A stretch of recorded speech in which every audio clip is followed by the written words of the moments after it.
Wikipédia. Dans cette vidéo, on va parler de ce que je pense être le plus grand problème de notre génération. Et pour parler d'un sujet aussi important, j'ai décidé de privilégier un style épuré, sans transition, effets spéciaux et montage destiné à maximiser le taux de rétention. Alors posez-vous, coupez les distractions et je vais essayer du mieux possible de partager avec vous pourquoi il est primordial pour vous aujourd'hui de reprendre le contrôle de votre cerveau et de ne pas succomber à ce fléau. Afin de vous expliquer pourquoi je pense que l'hypersexualisation est aujourd'hui la raison de presque tous les problèmes de votre vie, j'ai envie de vous raconter une petite histoire. Imaginez-vous au lycée, avec un pote qui s'appelle Jérémy. Ce pote-là, c'est un mec en or. Il est drôle, il a plein de potes, il a des hobbies, il fait du sport, des bonnes notes, ses parents sont fiers de lui. Et puis, un jour, vous le voyez aller au fond de la cour, faire un check bizarre avec un mec que vous n'avez jamais aperçu. Il se barre, il s'enferme dans une pièce et revient 1 heure plus tard. Bizarre. Le lendemain, vous le voyez faire la même chose. Le jour d'après, même chose, etc., etc. Et puis, au fur et à mesure des semaines, vous voyez que Jérémy change. Il est plus mou. Il est moins motivé. Ses notes commencent à baisser. Il vient plus aux entraînements. Il arrête de faire du sport. Il vient plus faire des activités, des hobbies avec votre bande de potes. Il quitte sa copine. Ses parents commencent à se plaindre de lui. Il est plus appliqué. Bref, sa vie commence à chuter. Donc, vous réfléchissez un petit peu avec vos potes et naturellement, vous vous doutez que Jérémy a commencé à prendre de la drogue. Du coup, vous en parlez, etc. et vous trouvez quand même ça dommage. Jérémy est en train de gâcher sa vie. Jérémy est en train de gâcher sa santé. Jérémy est en train de gâcher son potentiel simplement parce qu'il est devenu accro à une drogue. Vous décidez donc d'intervenir. Vous attendez que Jérémy aille voir son pote qui fasse son check et là, vous intervenez avec un de vos potes, vous arrivez et vous le confrontez. Qu'est-ce que tu fous, Jérémy? Vous lui demandez de vider ses poches, et là, à la place de sortir un petit paquet de coke ou de weed, Jérémy, il sort une clé USB. Et il vous explique qu'il n'est pas accro à la coke, il n'est pas drogué. Non, il regarde simplement des vidéos porno qu'on lui donne sur une clé USB. Et là, vous ne savez pas quoi penser. Parce que cette addiction, tout comme une addiction à la drogue, elle empêche Jérémy d'atteindre ses objectifs. Elle rend Jérémy anxieux, dépressif. Elle a niqué les relations que Jérémy avait avec ses potes et sa famille. Ses notes, son potentiel, sa santé, le sport, etc., etc. Mais c'est différent, parce que c'est pas de la drogue. C'est pas illégal, c'est pas mal vu par la société. Non, c'est naturel. On a le droit, tout le monde le fait, c'est pas grave. Et là, du coup, vous vous dites qu'au final, Jérémy fait ce qu'il veut. Mais ça, c'est complètement con. Parce que Jérémy, il prenne de la drogue, il se masturbe en regardant du porno, ou qu'il fasse n'importe quoi d'autre, si la conséquence, c'est qu'il en devient accro, malheureux, et puis que ça détériore, ça ruine sa vie, eh bien, il faut qu'il arrête ce comportement-là. Et ce comportement est quelque chose d'horrible pour lui. Mais malheureusement, dans notre société, eh bien, on a à juste titre remarqué que beaucoup de drogues avaient des effets extrêmement néfastes sur les individus, mais on a normalisé une addiction généralisée à la sexualité. Dans cette vidéo, je vais donc expliquer pourquoi l'hypersexualisation est un fléau immense qui est en train de gâcher votre vie et la vie de tous les hommes que vous connaissez. Et ensuite, dans un deuxième temps, je vais vous expliquer exactement comment vous pouvez quitter cette addiction et pourquoi ça vous permettra d'atteindre presque tous vos objectifs.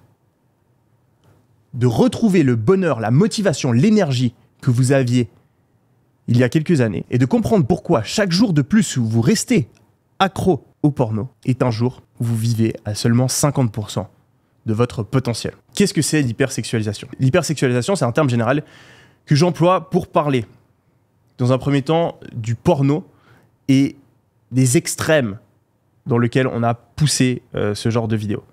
À l'époque des hommes des cavernes, le porno, ça n'existait pas. Donc oui, on pouvait se masturber, mais on le faisait à l'aide de notre imagination. Et on n'avait pas, à l'aide de notre téléphone, accès à des milliards, j'imagine, de vidéos pornographiques avec des femmes qui utilisent des effets spéciaux, de la chirurgie esthétique pour amplifier leurs atouts sexuels et qui se mettent dans des vidéos scénarisées qui poussent tous les fantasmes sexuels dans leur plus profond retranchement, on a créé en fait une drogue.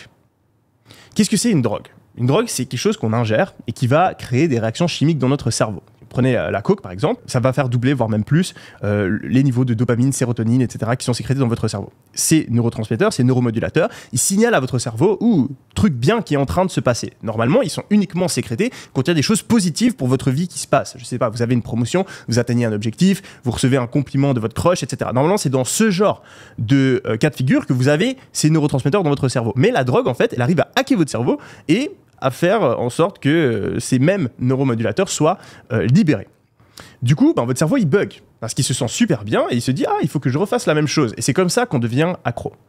Et en fait, maintenant, de nos jours, avec le porno, on a exactement la même chose qui s'est créée. Non pas parce qu'on consomme une substance, mais parce qu'on a modifié un comportement sexuel. Normalement, on avait de la dopamine, on avait de la sérotonine qui était libérée quand on faisait l'amour avec une femme qu'on aimait, et ça, c'était quelque chose de positif pour notre corps, pour notre vie. Et en fait, ce qu'on a fait, c'est qu'on a réutilisé ce fonctionnement du cerveau, mais au lieu d'avoir ces neurotransmetteurs qui sont libérés parce qu'on a eu des relations sexuelles, on les a parce qu'on s'est masturbé à l'aide de vidéos pornographiques. Et comme je l'ai dit avant, ces vidéos pornographiques, elles sont tellement dans les extrêmes qu'en fait, elles vont modifier la chimie de notre cerveau et nous rendre accros, tout comme on est accro à n'importe quelle drogue. Donc on a cette hypersexualisation parce qu'on a du contenu pornographique hyper optimisé, mais on a aussi de l'hypersexualisation parce qu'on a de la sexualité partout. En effet, on vit dans une société aujourd'hui qui est dirigée par des algorithmes. On doit capter votre attention à tout prix. Et si encore une fois, on se réfère à nos instincts primals, qu'on revient au monde des hommes des cavernes, il n'y avait que quelques trucs importants qui devaient attirer notre attention. Premier, c'était la négativité. Et c'est pour ça que sur les réseaux sociaux, vous voyez tout le temps des titres « Ah, le monde va s'effondrer, la crise économique, l'arnaque dont vous êtes en train d'être victime ». Vous avez ce genre de phrases parce que ça tape dans notre inconscient, dans notre cerveau et en fait, on est programmé pour répondre à ce genre de stimuli. Mais on est aussi extrêmement programmé en tant qu'homme à répondre aux stimuli sexuels. Parce que si vous étiez un homme des cavernes et que vous voyez, entre guillemets, une femelle en chaleur qui avait envie de s'accoupler avec vous, c'était très bien pour votre reproduction, pour vos gènes, que vous soyez attiré par ça et non pas que vous passiez votre chemin. Parce que le mec qui était perso et qui avait jamais envie de s'accoupler entre guillemets avec une femme, il n'existe plus, il n'a pas fait d'enfant. Donc c'est pour ça qu'au fond de nous, on a un vrai désir sexuel. Le problème, c'est que ce désir-là, dans notre société, si on ne sait pas le maîtriser, on est la victime d'algorithmes et de personnes qui utilisent ce désir pour atteindre leurs objectifs. Et ouais, il y a des gens qui veulent que vous cliquiez sur leurs vidéos sur YouTube, il y a des gens qui veulent que vous regardiez leurs vidéos sur TikTok, il y a des gens qui veulent que vous cliquiez sur leur publicité, il y a des gens qui veulent que vous regardiez leurs clips de rap, il y a des gens qui veulent attirer votre attention à tout prix. Et s'il faut utiliser vos envies sexuelles pour le faire, ils le feront. Et c'est pour ça que la majorité des hommes, quand on ouvre leur Instagram, quand on ouvre leur TikTok, quand on ouvre leur YouTube, on voit des vidéos sexualisées. Peut-être pas des vidéos porno parce que c'est interdit sur ce genre de site, mais ce qu'on peut appeler du soft porn, des vidéos qui ne sont pas pornographiques, mais des vidéos qui sont fortement sexualisées. Donc on a d'un côté une sexualisation extrême dans les vidéos porno et on a de l'autre une sexualisation légère mais constante via tous les réseaux sociaux et même la télé. Et le problème avec ça, c'est que votre cerveau est en train de se faire bousiller. On détruit la chimie de votre cerveau et pire encore, on détruit la personne que vous êtes. L'hypersexualisation, ça va ruiner votre vie à cause de 5 raisons différentes. La première, c'est que ça va vous rendre inattractif. Je pense que c'est pas un mot français. Ça va vous rendre l'inverse d'attirant, répugnant aux yeux des femmes. Il n'y a rien de plus repoussant qu'un mec en chien. Il n'y a rien de plus repoussant qu'un mec qui ne sait pas contrôler ses pulsions sexuelles. Vous n'avez pas envie d'être un mec qui est la langue pendante devant chaque meuf qu'il voit. Et malheureusement, si vous avez l'habitude de regarder des vidéos porno et de voir des vidéos sexualisées sur votre téléphone à longueur de journée, vous habituez votre cerveau à être stimulé constamment par des pulsions sexuelles et à en être l'esclave. Si vous le faites, vous allez avoir énormément de peine à séduire une femme parce que les femmes arrivent à sentir cette énergie. Si vous êtes dans le besoin, si vous êtes accro, si vous regardez une femme comme un accro à la cocaïne regarderait une trace de coke, eh bien, vous n'arriverez jamais à créer de belles relations. Et pire encore, ça peut détruire votre vie. Des millions d'hommes ont détruit leur vie car ils n'avaient aucune discipline sexuelle. Je pense à tous les maris qui ont trompé leurs femmes, qui ont détruit un mariage, qui ont traumatisé des enfants, qui ont créé de la dépression, de l'anxiété pendant des années à leurs compagnes. Ou bien encore des hommes politiques qui ont ruiné leur carrière. Il y a carrément des hommes qui ont fini en prison car ils ne savaient pas maîtriser leur pulsion sexuelle. Donc c'est quelque chose, en tant qu'homme, que vous devez absolument et rapidement contrôler. Parce que ça va vous nuire sur le plan personnel, professionnel et amoureux. Vous devez être capable de ressentir une attirance sexuelle envers une femme et de laisser cette attirance disparaître, de ne pas en être l'esclave et de rester concentré sur vos objectifs. Deuxième problème de l'hypersexualisation, c'est que ça vous rend mou. On a parlé un petit peu plus tôt du fonctionnement chimique du cerveau avec la dopamine, etc.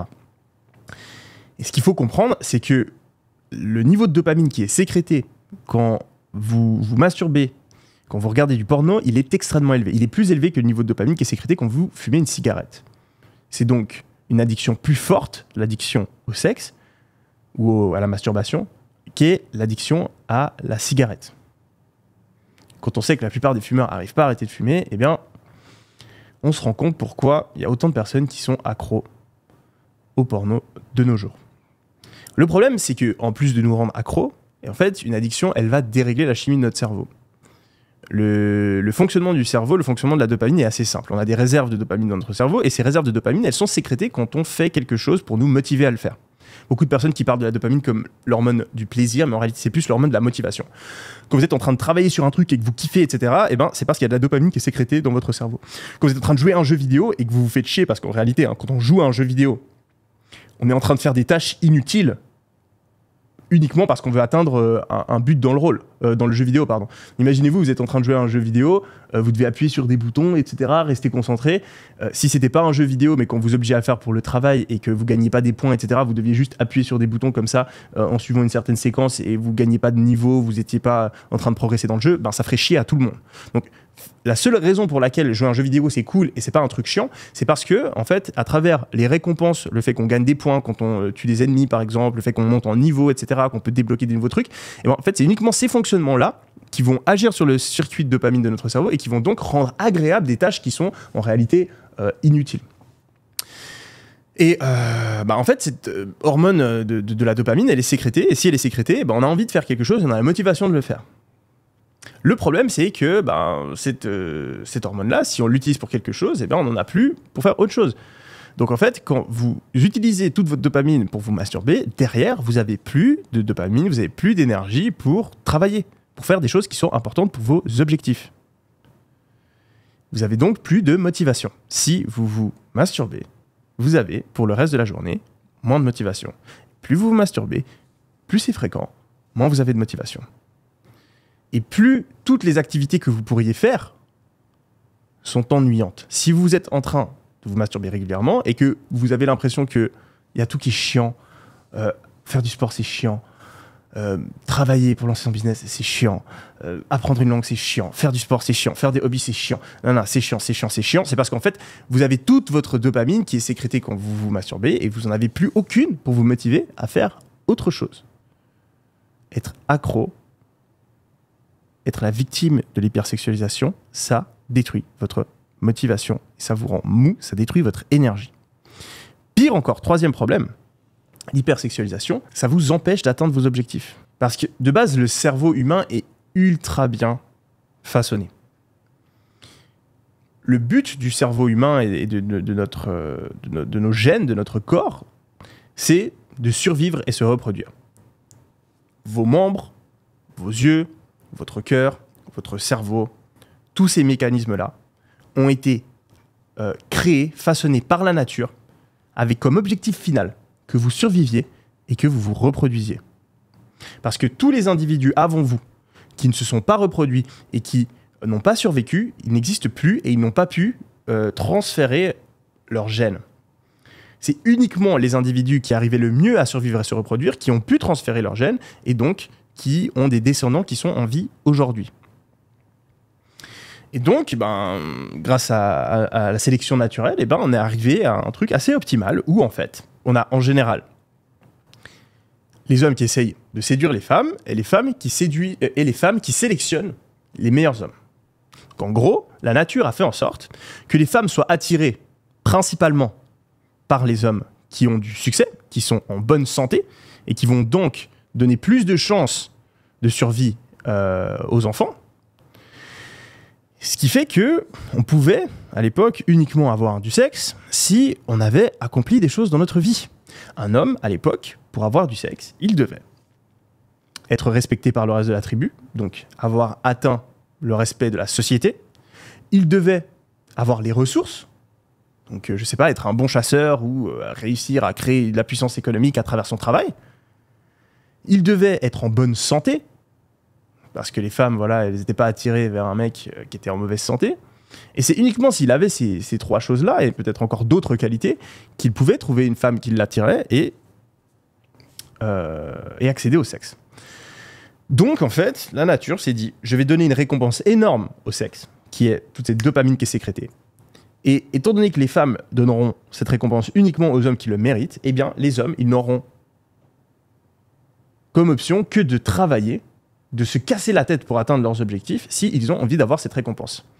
Donc vous aviez dans ce magnifique système une motivation énorme pour les hommes de s'améliorer, d'apprendre, de travailler sur eux, de faire du sport, de se faire respecter par le reste de la société, d'être utile à la société, à la tribu, de gagner des thunes, de devenir bon pour ramener des ressources.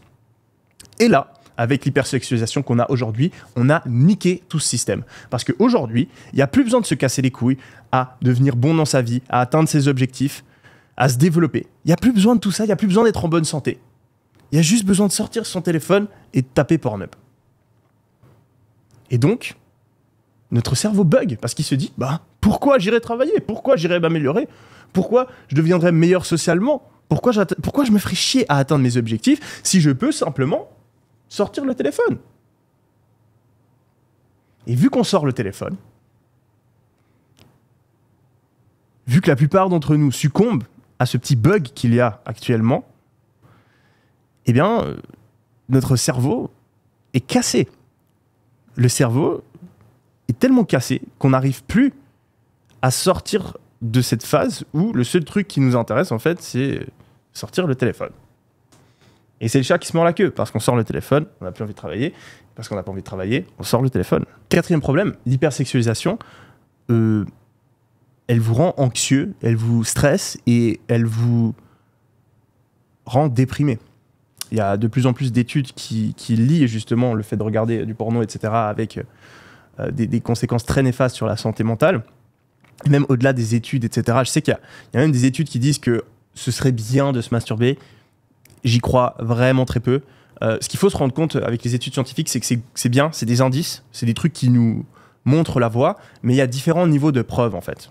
Donc, quand on fait de la statistique, on sait que déjà dans une étude, il faut avoir un échantillon, donc un nombre de personnes étudiées qui est élevé, sinon c'est pas statistiquement significatif. Et donc ça veut dire qu'en fait ça peut être vrai, mais ça peut aussi être faux. Et en fait le problème c'est que même si on a un échantillon qui est assez grand, les études peuvent être biaisées. Et il y a encore même une infime probabilité que même si elles ne sont pas biaisées et qu'on a un résultat entre guillemets statistiquement significatif, eh ben, ça peut quand même être faux. En fait, il faut plusieurs études qui sont réalisées dans les bonnes conditions et qui sont exactement en rapport avec les situations que l'on rencontre dans la réalité pour être vraiment sûr que c'est la vérité. Moi, ce que je regarde pas mal, au-delà des études, c'est les expériences que je fais moi-même sur ma personne. Parce que il y a encore un autre problème supplémentaire avec les études, c'est que les études, elles font une moyenne. Et qu'on est tous différents. Donc il peut y avoir un truc qui est vrai dans une étude, mais qui ne s'applique pas à vous, parce que vous avez un corps qui fonctionne différemment, ou une personnalité qui fonctionne différemment. Moi, j'ai fait le test.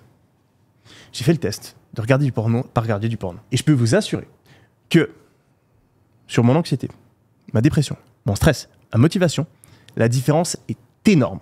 Genre, c'est très clair. Et toutes les personnes qui vont me dire « Oui, effet placebo, gna gna gna gna gna », même si c'est placebo, je m'en fous parce que ça marche. Et deuxièmement, c'est clairement pas placebo quand on voit des différences aussi grandes sur la manière dont on agit, sur la manière dont on se sent, c'est très très improbable que ce soit placebo, surtout pour ce genre de sujet.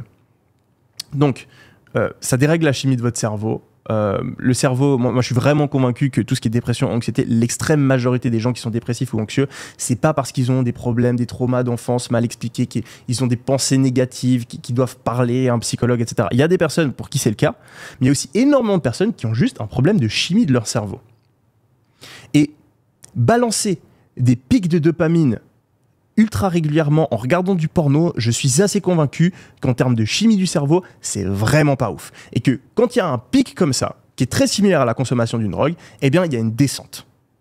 Il y a un pic, et après, il n'y a peut-être pas une descente comme ça, il y a juste voilà, toute une journée où on n'est pas très bien. Toute une journée, on est un peu anxieux, on est démotivé, on est stressé, on est déprimé. Donc si aujourd'hui, vous vous sentez mal, et vous avez l'impression que depuis quelques années, vous n'avez plus ce bonheur que vous aviez quand vous étiez gamin, eh bien, je pense pas que c'est parce que quand on est gamin, on est plus heureux. Je pense juste que la différence entre le moment où vous étiez gamin et le moment où vous avez commencé à être déprimé en étant adulte, il est lié au fait que vous avez justement commencé à consommer du contenu hyper sexualisé. Et je suis convaincu que si vous arrêtez, vous allez voir très rapidement la différence. 5e problème avec l'hypersexualisation de notre société, c'est que cette addiction, elle détruit l'image qu'on a de nous-mêmes. Je suis convaincu que l'extrême majorité des hommes qui se masturbent, et surtout en regardant du contenu douteux sur des sites porno, ils ne sont pas en accord avec ces valeurs, avec leurs valeurs. Et je pense qu'on a tous un inconfort. Et je pense que toute la société a un inconfort avec l'idée même de la masturbation. Moi, je dois vous avouer que cette vidéo, je ne suis pas spécialement à l'aise de parler de ce genre de sujet parce que c'est un truc que beaucoup de personnes font, mais au final, on n'en parle pas. Enfin, tout le monde sait que tout le monde le fait, mais très peu de personnes vont en parler ouvertement. Est-ce que vous en parlez ouvertement à vos parents? Est-ce que vous en parlez ouvertement à votre partenaire? Est-ce que vous en parlez ouvertement à vos potes? Non, pas vraiment. Et c'est probablement parce que vous avez au fond de vous un petit peu honte. Et vous savez que c'est pas vraiment sain. Et vous le faites quand même. Mais en général, quand on fait un truc et que c'est pas vraiment en accord avec l'image qu'on aimerait avoir de nous-mêmes, ça nous détruit à petit feu, ça détruit notre confiance en nous, ça détruit l'image qu'on a de nous-mêmes. Et ça, c'est extrêmement néfaste sur le long terme. Je suis vraiment convaincu que si cette addiction, en fait, elle n'était pas liée à aller regarder des vidéos sur certains sites et qu'elle était liée à consommer une substance, si on avait les mêmes bénéfices, les mêmes sensations et les mêmes problèmes liés à cette addiction, mais que c'était à cause d'une substance, eh bien, cette substance, elle serait illégale. J'en suis convaincu. Si vous pouviez consommer une petite poudre et avoir un orgasme similaire à l'orgasme que vous avez quand vous masturbez et qui détruirait votre motivation au point que la masturbation le fait, je suis convaincu que ce serait illégal. Ce serait vu comme une addiction. Mais c'est pas le cas. Et c'est très grave. On a des baisses dramatiques de niveau de bonheur pour plus ou moins toutes les populations chez les jeunes. On a des augmentations dramatiques du taux de suicide, de dépression, d'anxiété, de stress. On a une baisse généralisée de motivation, on a une baisse de testostérone. Toutes ces choses-là peuvent être liées à plein de facteurs. Et je pense que l'énorme problème d'addiction et d'hypersexualisation de notre génération est une des sources de tous ces symptômes. Et probablement la maladie qui crée tous ces symptômes. Alors, comment s'en débarrasser de cette maladie? Et s'il y a bien un truc que vous pouvez faire pendant cette année qui va avoir un impact démesuré sur votre vie, c'est vous soigner de cette maladie, vous débarrasser de cette addiction. Premièrement, fixer la source du problème.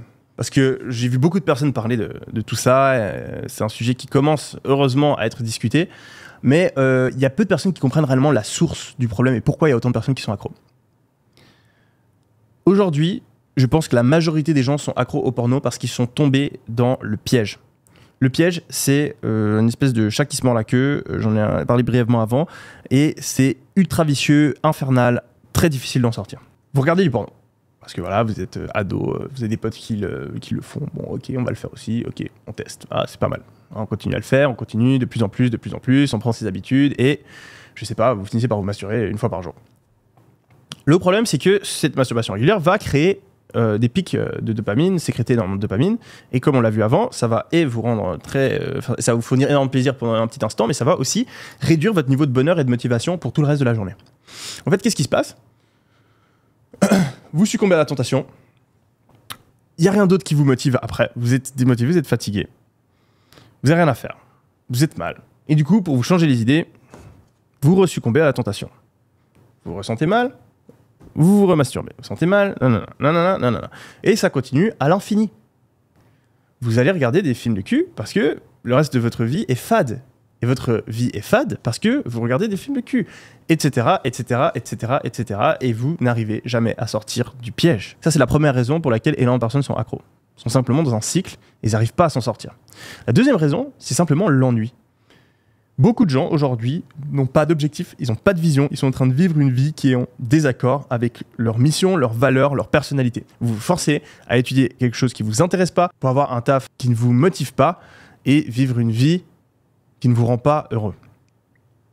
Du coup, vous vous ennuyez, vous cherchez à vous distraire, vous n'avez pas d'objectif, et pour libérer de la dopamine, eh bien, vous choisissez le porno. Au lieu de choisir une vie qui est peut-être un petit peu plus dure, parce que voilà, il faut sortir de sa zone de confort, il faut oser faire des choses, il faut se challenger. Mais dans cette vie-là, vous avez une source de progrès, vous avez un challenge, vous avez un combat.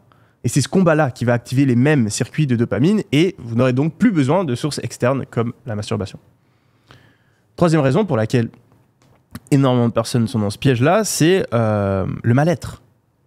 Quand on se sent mal dans notre société actuellement, au lieu d'affronter nos problèmes, d'y réfléchir, eh bien on cherche à se distraire. Donc on a bien sûr le téléphone qu'on peut sortir pour aller sur les réseaux, on peut aussi aller faire un tour sur nos bons vieux sites de contenu explicite. On est triste, on se change les idées. On est anxieux, on se change les idées. On est énervé, on se change les idées.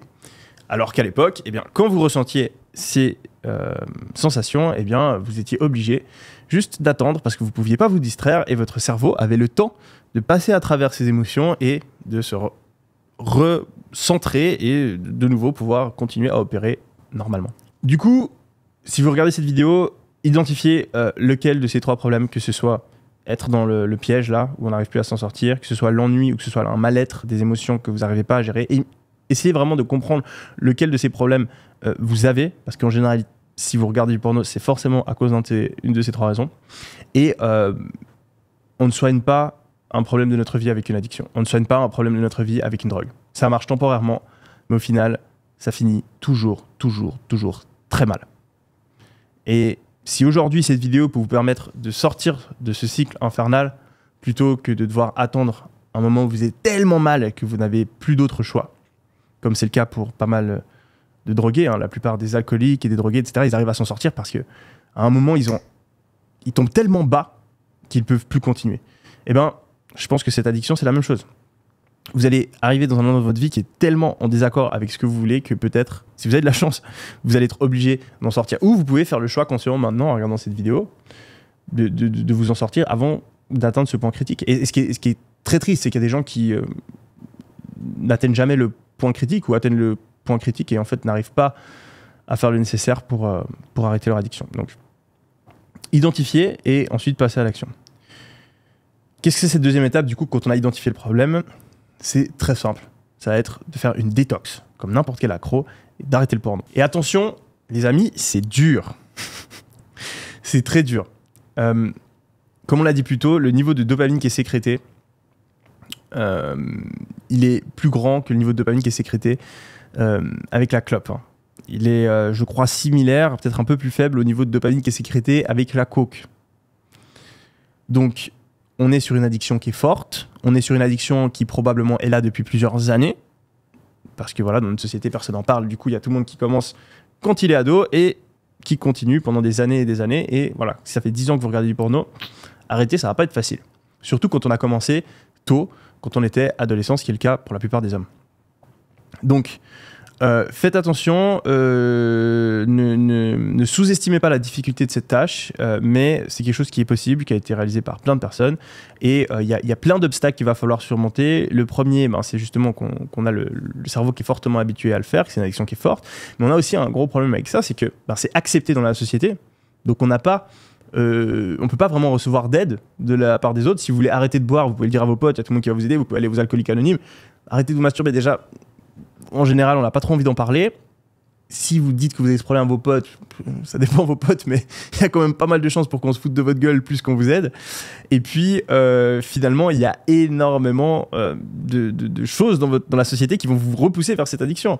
Comme on l'a dit plus tôt, il y a des tonnes et des tonnes de vidéos qui ne sont pas du porno, mais qui vont vous exciter et vous donner envie d'aller regarder du porno.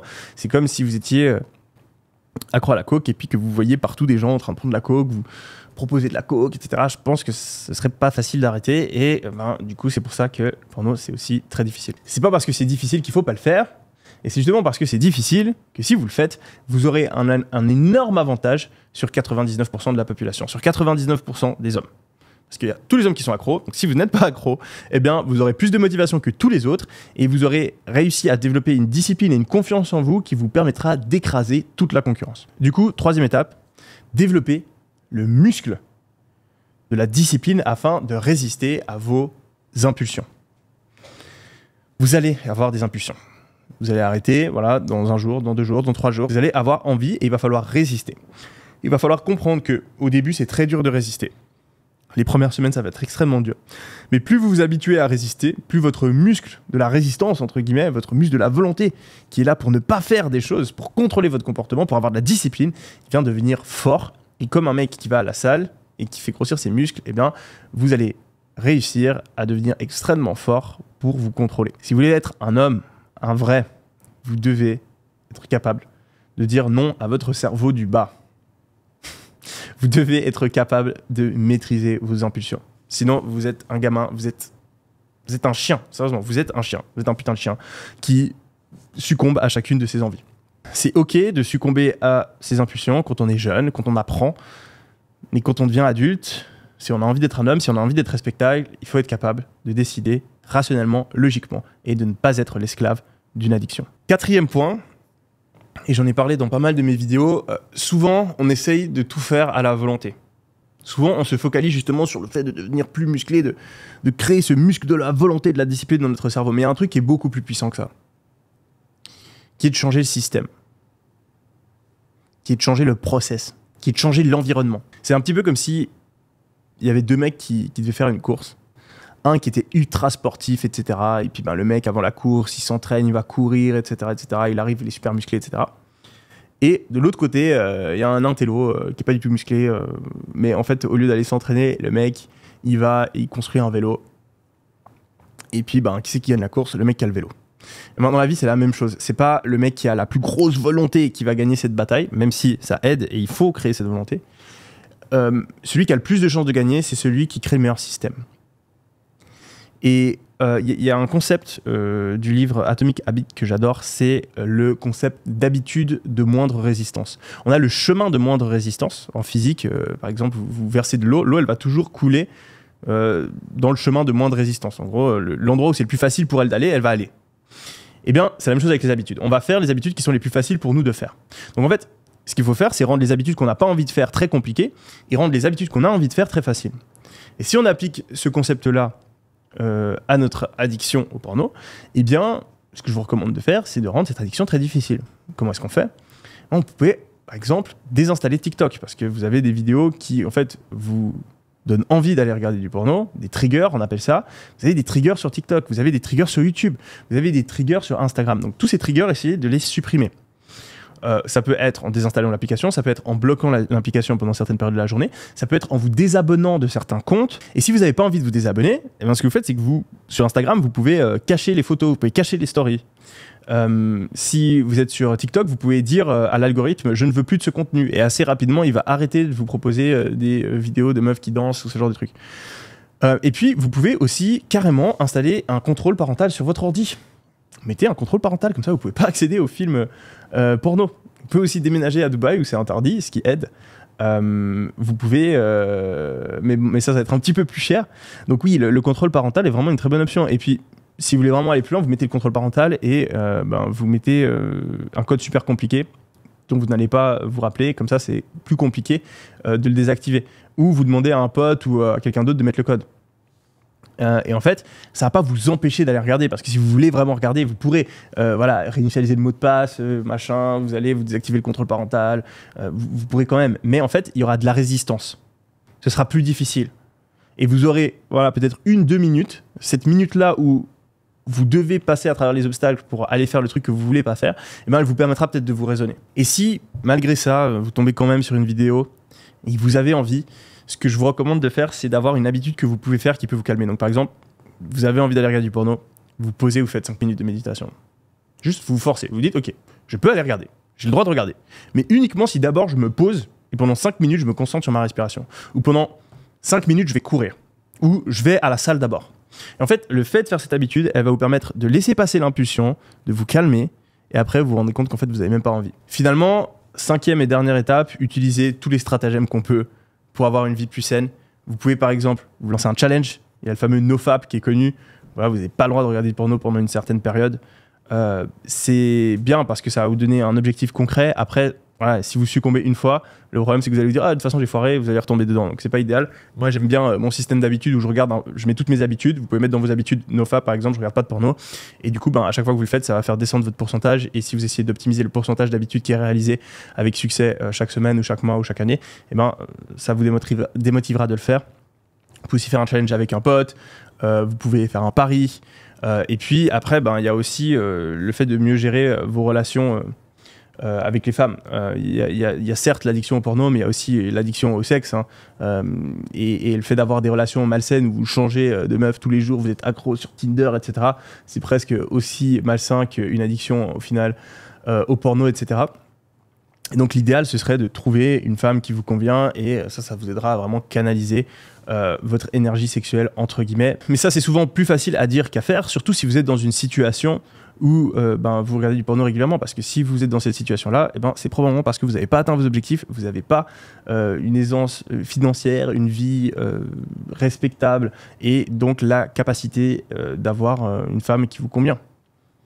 Et donc c'est pour ça qu'il faut retrouver des objectifs, vous reconcentrer sur le fait d'améliorer votre vie et trouver votre dopamine à travers cette quête-là, supprimer cette addiction pour avoir plus de dopamine, plus de motivation pour atteindre ces objectifs-là, et ensuite vous pourrez obtenir une vraie femme plutôt que de devoir vous connecter sur OnlyFans ou sur Pornhub pour voir des femmes imaginaires, hyper sexualisées, qui vont juste bousiller la chimie de votre cerveau. Ce que je vous recommanderais fortement de faire, c'est d'aller regarder une vidéo que j'ai publiée sur ma chaîne YouTube qui explique exactement comment vous pouvez reprendre le contrôle de votre vie et atteindre vos objectifs pendant cette année. Ça va vous expliquer comment mettre en place étape par étape un système, des habitudes qui vont vous guider vers l'atteinte de vos objectifs. Et ça, c'est vraiment la chose la plus puissante que vous pouvez faire aujourd'hui si vous voulez régler ce problème d'hypersexualisation. Rappelez-vous, pour apprendre, il ne suffit pas de s'informer, il faut agir. La différence entre s'informer et apprendre, c'est que quand on apprend, il faut créer un changement de comportement.